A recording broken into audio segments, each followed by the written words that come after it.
Welcome back to part 5 of Mondeo 2-litre Tddi running rough. Let's have a look at the next stage.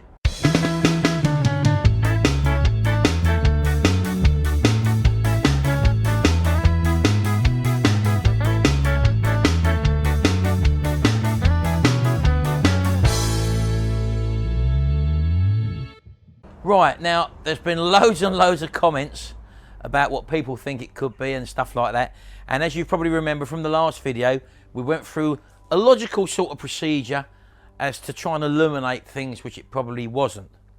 And bearing in mind I'm using the 4Scan software, which I'm not familiar with, I've never used it before. I'm on that learning curve at the moment, but as a result of that I've gone and changed simple things, or checked simple things which other people have had when they've had exactly the same two fault codes come up and they have experienced the same problem and had the problem corrected. Now, one of them obviously being a vacuum leak or split hose, which we had initially, to which I changed the hose for that.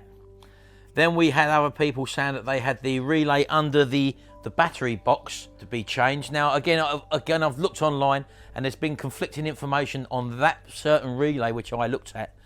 Some people are saying it's the fuel injection pump relay, and then when you go to purchase one off of eBay, for example, it comes up as the glow plug relay. So I'm not too sure exactly what one it is. All I know is that the magic solution of just changing that relay and everything being okay, which has happened for other people apparently, didn't happen in my case, and that's why I went one step further to actually take the relay apart to show you just what happens inside that relay, to demystify that little black box, you could say. What I have done is to plug the diagnostic scanner in again, and someone said try and let the car warm up while it was ticking over in your drive instead of actually taking it on a test drive. Well, I actually did that yesterday and I warmed the car right up this time, and while it was revving fine, absolutely no problem at all. As soon as I reversed it out and started driving it, the problem was straight there. So I brought the car back in and then it would just bellow out smoke, smoke, smoke all the time out of the back. And it's not a black smoke, by the way, it's a sort of a grey, bluey sort of smoke. So I looked at the computer again and I read the fault codes again. And let me show you something which I may have missed. And as a result of that, I'm now going to be checking this next thing. So let's have a look at the computer and I'll show you what I think I might have missed, because I'm unfamiliar with the software and how to interpret its readings. Let's have a look.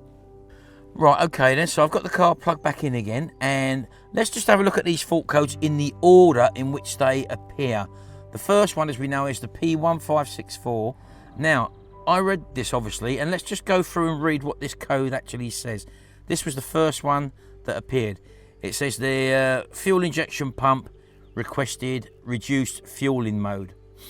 Now, I didn't know exactly what that meant, and basically what that means is that for the fuel injection pump to be requesting reduced fueling mode, the ECM, the brain of the car, is telling the fuel pump that we need less fuel for some reason. So if we go down and we see the little description here, the fuel injection pump has identified a fault that may cause damage to the engine.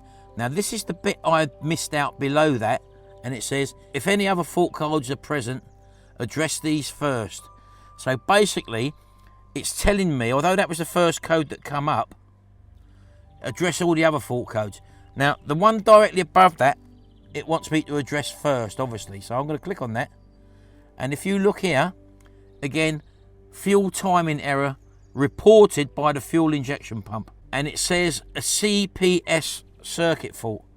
Well, the CPS, as we know if we click on it, is the crankshaft position sensor. I dismissed it because I'd read other people who have had this problem on the forums, and they reported that when they had this problem, the crankshaft position sensor, you had a non-start situation.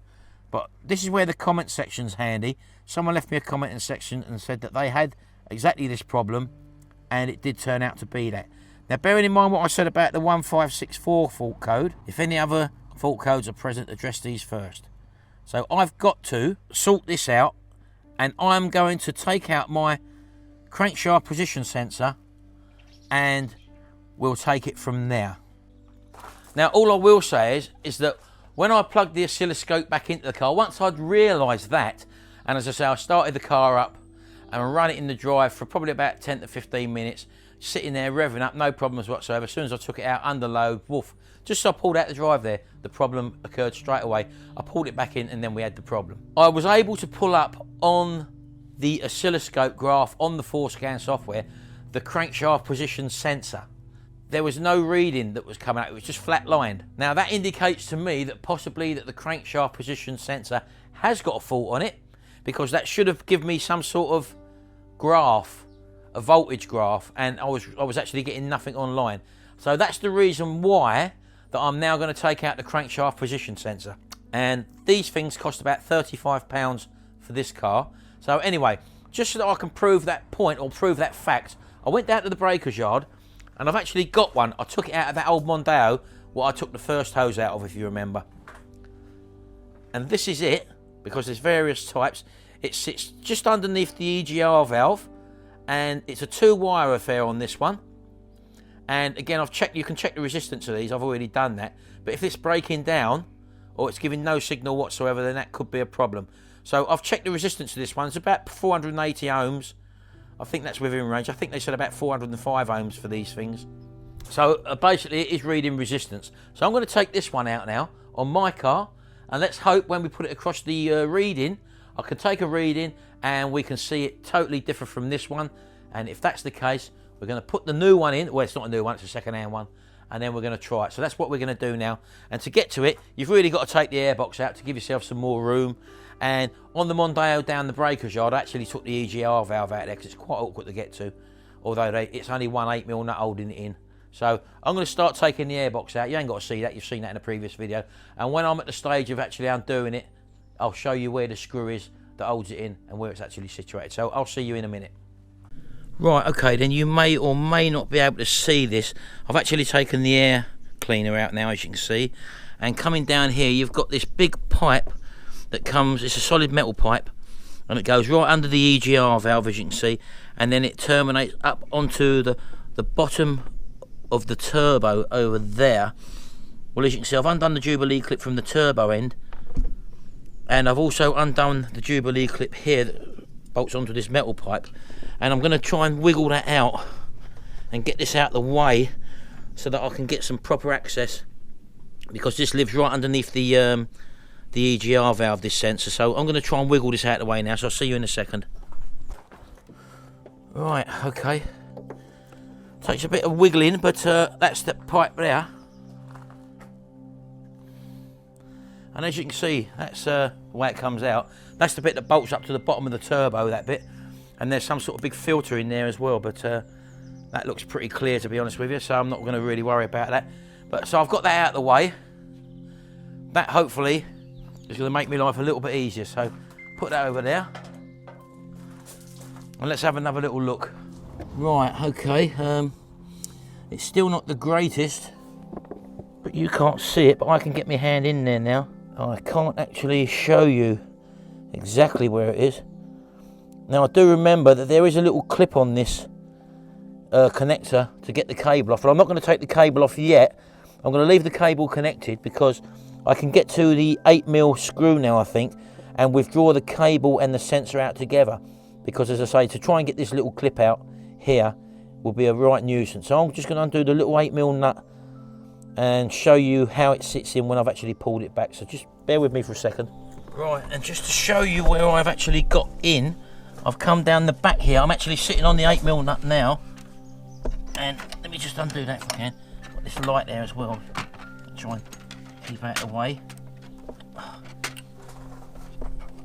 I'll just undo that. Alright, I've got it, I cracked it. I don't know whether you're any better in there like that, I'm not sure. If I can get my hand underneath and get to the sensor. Right, yeah, I'm on the nut now, so I can undo the nut with my hand. Right, and out comes, there's the nut. The bolt rather, there's the 8mm bolt. Now I'm going to try and get my hand on the sensor and literally just wiggle it and pull it, because you just rotate it and pull it out, and I'm bringing it out now. Here we go, look, it's coming out. There we go, there's our sensor. Got quite a lot of crud on it, And you can see what I mean about the clip there. It's got a metal, it goes in that, I've dropped it up. That's why it's handy leaving it on the sensor. So it goes in that way, so you're seeing this clip. You've got to pull this clip forward and then it will slide off. Right, so here's that clip. I'm just putting a screwdriver underneath it, give it a twist, and as you can see, that clip comes off like that, and then the sensor should pull away, and there we go. There's our sensor. First of all, before we do anything, let's put it on our meter and compare it to the other one we got. Right, okay then. Now, as I say, I've been to the breaker's yard and got that, what I think is probably a good one. Now, the reason why, you can never be guaranteed by what you get from a breaker's yard. I understand that. And the reason why I think it's probably going to be a good one is that at the time of the car having an accident, I know it had an accident because the airbag had gone off. Obviously, the car was being driven along, so I'm anticipating or assuming that that's going to be okay. So, as I say, I've taken the readings of this. Let's show you again what readings I've actually got. Being in mind, I'm taking for granted that this is a known good one. Right, so as you can see, about 478, 476, something like that. So that one, I'm taking for granted is a good one. Right, this is the one we just got out of Sharon's car. And let's do the same in here. So, seems to be about the same. Although it's showing nothing conclusive there, I'm going to put this new one back in. And then we're going to give it a go. Right, okay. That's everything back in. It probably took me about 15 minutes to put that back in and get all the pipes connected back up. So let's go back in the car now. Let's put the crankshaft position sensor back into the software, start the engine up and see if we get a reading this time. Because as I say, I don't know what you're supposed to get. I was under the impression you're supposed to get some sort of sine wave because it generates its own electricity. So we'll have a look at that. Right, as you say, I've got these fault codes there, as you can probably see. Now I'm going to reset the fault codes by going down bottom and reset DTC. So I want to reset everything. I'm going to press yes. Right, okay, so we're back to square one, and as you can see, there's no faults come up, and we're going to start afresh now. So I'm just going to go over to the graphs. I'm going to go over to the fuel injection pump, and let's look for the crankshaft reference signal at the fuel injection pump. Let's try that one. So that's the only one I've got, so we're going to tick that and OK it. And if we start the car up. Right, well, that's interesting now. I don't know whether you can see or not, but when I rev the engine, I don't know if you can see this graph, can you? We're getting spikes coming. And we never had that before. Can you see them? When I rev the engine, I'm getting a spike. Look, that was total flat line before. So I'm going to take it for a test drive now and see if that's made any difference, because we definitely never had this signal before. Every time I rev the engine, look. Right, I'm going to take it for a test drive and we'll see how we go. Right, okay. Let's try this. We're at the mercy of technology.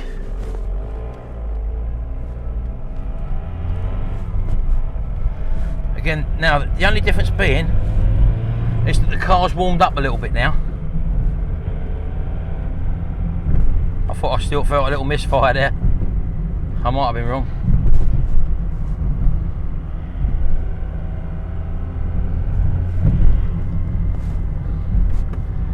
Who knows?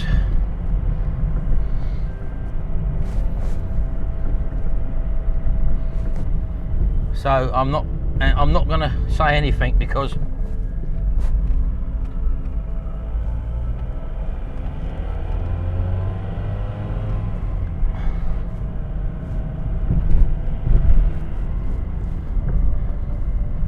just go around. This is the route we took before, mind you, but I'm not very confident.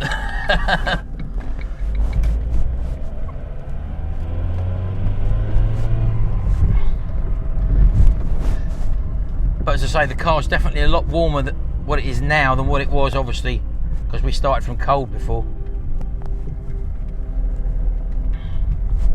So we'll see. But the only thing I'm holding in my favour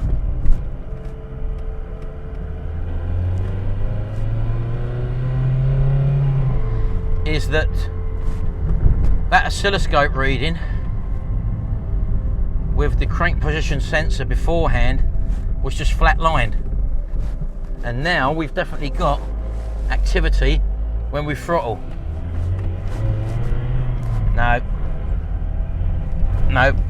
look, still there.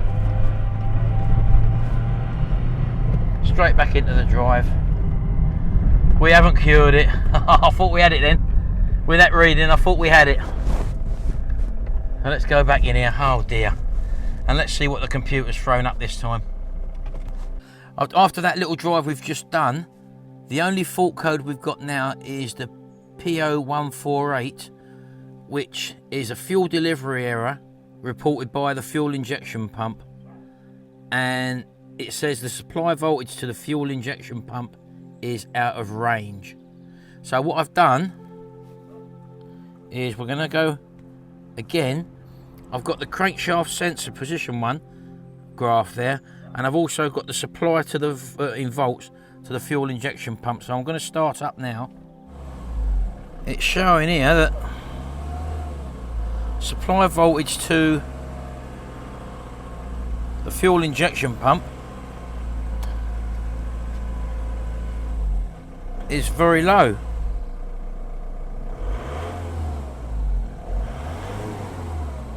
Now I thought the supply voltage to the pump should have been 12 volts. I might be wrong, but I'll have to do some investigation on that.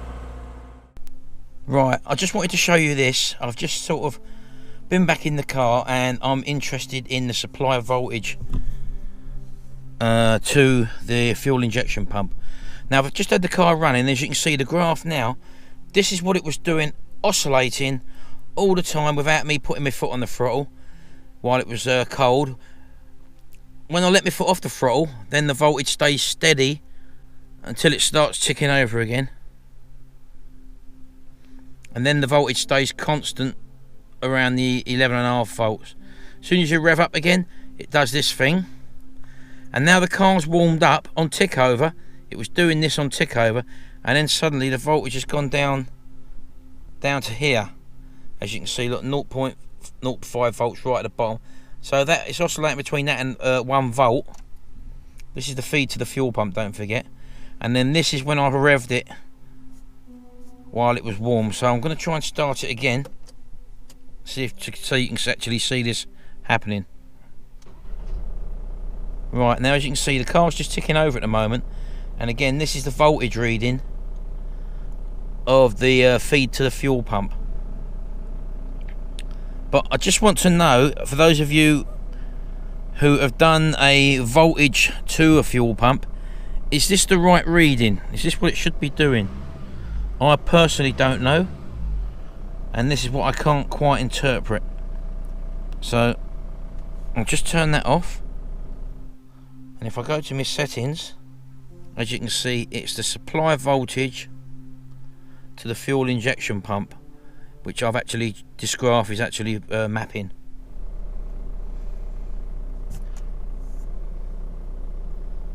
It's at tick over. I'm not revving it at the moment. As you can see, it's going between 0 volts and 11 or nearly 12 volts, up and down, up and down. When you rev it,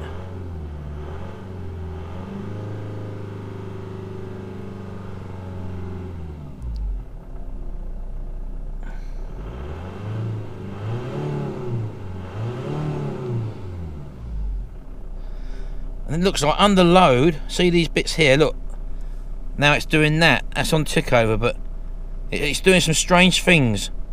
Let's try and get that out of there. Look, can you see that? Now this is now the car's warmed up. Look, it's just hovering around the sort of 1 volt situation, and this is when we get the problem. So it looks like a voltage supply problem to my way of thinking. Look, it shouldn't be right down there, surely not. Rev it.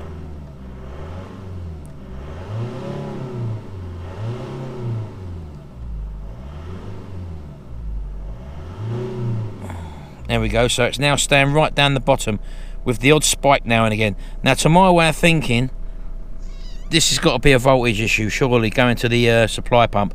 I've tried looking in the manual. I've tried looking online for the Tddi to find out the wiring from the connector on the back of the pump to try and find out where it goes. The wiring diagrams in the Haynes manual are not worth anything. So I've got to try and investigate this now. But as you can see now, we've got a poor voltage at the fuel pump. Look, now it's warmed up.